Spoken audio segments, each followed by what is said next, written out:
I've come to realise that when you watch older cartoons, you don't instantly get the impression that they look happy. Some of them are very dark, and most admirers of the animation style would say this because they were mostly all produced in the Great Depression, a period of history where stock markets crashed, jobs were scarce, and people had to work unbelievably hard to get any money at all. This is why telling a truth of the style's heritage seems important, and the theme I want to use in the animation will reflect this period in time.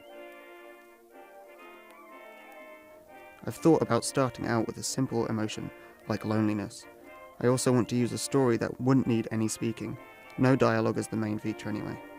So I thought about some dark stories like the story of Frankenstein, which very much represents a story of loneliness. I really want to tread into some bigger boots and try a proper frame-by-frame animation, hand-drawn or otherwise. I believe this is something I could do, despite being time-consuming, and I would love to try it. However, the more detailed you go, the more time-consuming it gets, as the most relevant art style for me seems clearly the 1930s rubber hose. This way I can work with shapes and flowing motion, which will be much easier to produce. However, as a nod to the VFX side of the course, I plan on animating over a live action background that the characters will live in. This saves me from drawing backgrounds but also lets me work with my cinematic skills.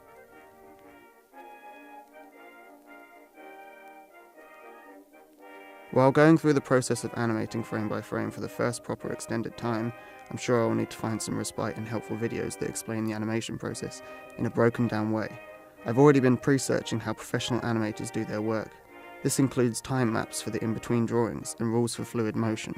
But besides learning how animators work and keep them believable, I also need to research the ideology behind the rubber hose style.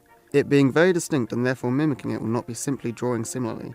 There are tropes and features to the style that aren't exclusive for the look, but also to the time. They did things much differently then, as there was no software, and therefore to keep to the time constraints, they made shortcuts like only using characters with easy shapes. The biggest challenges that will come with the project is keeping the flowing and believable animation. Old school animators had to keep consistency with the style.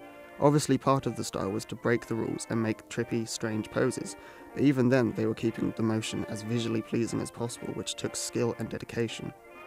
The best way to overcome this is to research and stick to the designs. Watching lots of old animations helps keep in your mind what they were trying to achieve.